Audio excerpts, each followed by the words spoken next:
সুপ্রিয় চাকরি প্রার্থীবৃন্দ, আজকে একটি নতুন ম্যাথস নিয়ে আপনাদের সামনে হাজির হয়েছি। এই ম্যাথসটিতে বলা হচ্ছে নিচের কোন পূর্ণ সংখ্যাটিকে 3, 4, 5 এবং 6 দ্বারা ভাগ করলে যথাক্রমে 1, 2, 3 ও 4 অবশিষ্ট থাকে।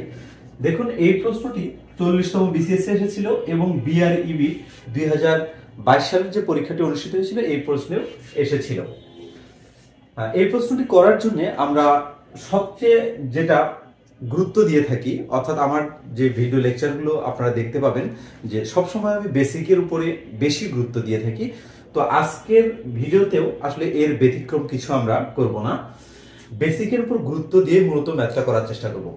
এখানে বলা হচ্ছে 3, 4, 5 এবং 6 দ্বারা এখানে যে অপশনগুলো রয়েছে এই অপশনগুলোর এমন একটা সংখ্যা বের করতে হবে যে সংখ্যাটিকে ভাগ করলে যথাক্রমে 1, 2, 3 ও 4 অবশিষ্ট থাকবে। যদি আমি একটু আরো স্পষ্ট করে বলি, অর্থাৎ অপশন আপনাকে এমন একটি দাগাতে হবে যে অপশনটিকে আমরা যদি 3 দ্বারা ভাগ করি অবশিষ্ট থাকবে 1, এবং যদি 4 দ্বারা ভাগ করি অবশিষ্ট থাকবে 2, এবং যদি 5 দ্বারা ভাগ করি অবশিষ্ট থাকবে 3, এবং উত্তরটিকে যদি আমরা 6 দ্বারা ভাগ করি অবশিষ্ট থাকবে আমাদের 4। 3 দ্বারা যদি আমি 48 কে ভাগ করি তাহলে 3 16 48, তাহলে অর্থাৎ 3 দ্বারা যদি আমি 48 কে ভাগ করি সেক্ষেত্রে আমার ভাগশেষ কত হবে? 0 হবে। এখন কথা হচ্ছে এই সংখ্যাটা যদি বড় হয়ে থাকে সেক্ষেত্রে আপনি কিভাবে বের করবেন? তো সেক্ষেত্রে এই 4 আর যে 8 আছে এই দুটো যোগ করবেন, 8 আর 4 12। যেহেতু এই 12 সংখ্যাটা 3 দ্বারা ডিভিজেবল, সুতরাং এই 48 ও 3 দ্বারা ডিভিজেবল। যদি এই সংখ্যাটা ধরুন আরো এখানে 3 আছে, 348 আছে, তাহলে এর সঙ্গে আবার 3 যোগ করে দিবেন, তাহলে 15 হবে। যদি 3 যোগ করেন 15 হবে। এই 15 সংখ্যাটা 3 দ্বারা ডিভিজেবল, সুতরাং এই 348 সংখ্যাটাও 3 দ্বারা ডিভিজেবল। অর্থাৎ 3 দ্বারা যদি আপনি এটাকে ভাগ করেন সেক্ষেত্রে ভাগশেষ আসবে আপনার হচ্ছে 0। বাট প্রশ্নে বলা হচ্ছে এই 3 দ্বারা যদি এই সংখ্যাটাকে আপনি ভাগ করেন সেক্ষেত্রে উত্তর আসবে হচ্ছে আপনার ভাগশেষ আসবে হচ্ছে 1। শুধু সেই অপশনটি আপনি নিতে পারবেন। ওকে, তাহলে 3 দ্বারা যদি আমি 48 কে ভাগ করি তাহলে আমাদের ভাগশেষ 0 আসতেছে, সুতরাং আমরা এটা কখনোই অপশন হবে না, সুতরাং আমরা এটা বাদ দিচ্ছি। এরপরে 54 কে কি 3 দ্বারা ভাগ যায় কি না? 54 কে যদি আমি 54 লিখলাম, এখানে যোগ করে যদি 5 আর 4 9, এই 9 কে 3 দ্বারা ভাগ করা যায়, সুতরাং এই 54টাও 3 দ্বারা ডিভিজেবল, যেমন 3 18 54। সুতরাং এটা কিন্তু আমাদের অ্যান্সার হবে না, কারণ 3 দ্বারা 54 কে ভাগ করলে ভাগশেষ 0 হয়। সিমিলার ক্যাটাগরিতে আবার 3 দ্বারা এই 58 কে ভাগ করব, আসলে 58 কে ভাগ করা যায় কিনা? এই যে 58 লিখলাম এখানে, যোগ 8 5 কত? 13। এই 13 কে 3 দ্বারা ডিভিজেবল নয়, সুতরাং আমাদের এই 58 কিন্তু অ্যান্সার হতে পারে। এখন কথা হচ্ছে এই 58 কে যদি আমি 3 দ্বারা ভাগ করি ভাগশেষ কত আসে আমাদের সেটা দেখতে হবে। 3 দ্বারা 58 কে ভাগ করব, ভাগ করলে 3 দ্বারা ফার্স্টলি 5 কে ভাগ করব, 3 কে 3, এখানে 2 থাকে, এখানে 8 কেটে নিব। 8 যদি আমি কেটে নেই 3 নং 27, অর্থাৎ হচ্ছে এখানে 27, ভাগশেষ কত থাকলো আমাদের 1।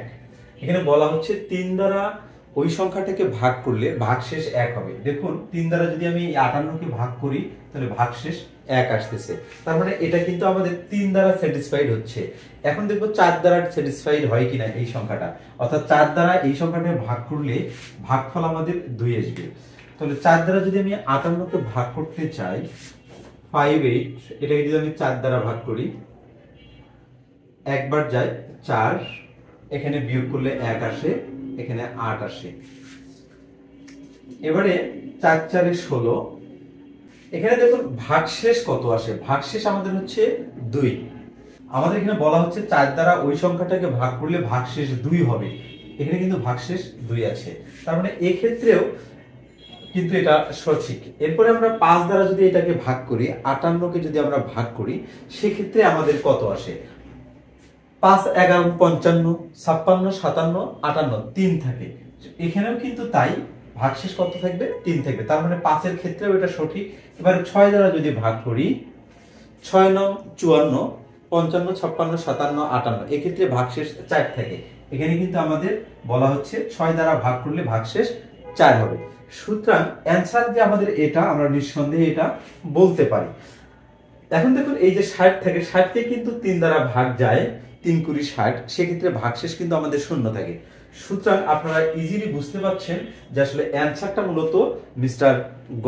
আপনি যদি এই অঙ্কগুলো বা এই ধরনের অঙ্কগুলো লসাগু গসাগু না করে এভাবে ক্যালকুলেশন করার চেষ্টা করেন, তাহলে নির্ভুলভাবে আপনারা এটা করতে পারবেন এবং বেসিকটাও আপনি বুঝতে পারলেন, অর্থাৎ ম্যাথসের প্রকৃত অর্থটা কি সেটা আপনি বুঝতে পারতেছেন এবং অ্যান্সারটাও আপনার হচ্ছে। আমি এখানে অনেক কথা বলার কারণে এখানে টাইমটা অনেক বেশি লেগেছে। আপনি যখন পরীক্ষার হলে করবেন তখন এটা কিন্তু টাচ করে কিন্তু 10 থেকে 15 সেকেন্ডে আপনি এটা করতে পারবেন। আপনারা জানেন ব্রিটিশ অফসেট কোরিওগ্রাফের পক্ষ হতে আমি 47তম বিসিএস এর গণিতের প্রিলিমিনারি পরীক্ষার সিলেবাসের উপরে একটি কোর্স চালু করেছি। এই কোর্সটিতে ভর্তি হতে এখানে যে নম্বরটি দেয়া আছে এই নম্বরে হোয়াটসঅ্যাপ আছে, এই নম্বরে আপনারা যোগাযোগ করতে পারেন। আপনাদের সকলের সুস্বাস্থ্য কামনা করে আজকের মতো এখানেই শেষ করছি। আল্লাহ হাফেজ।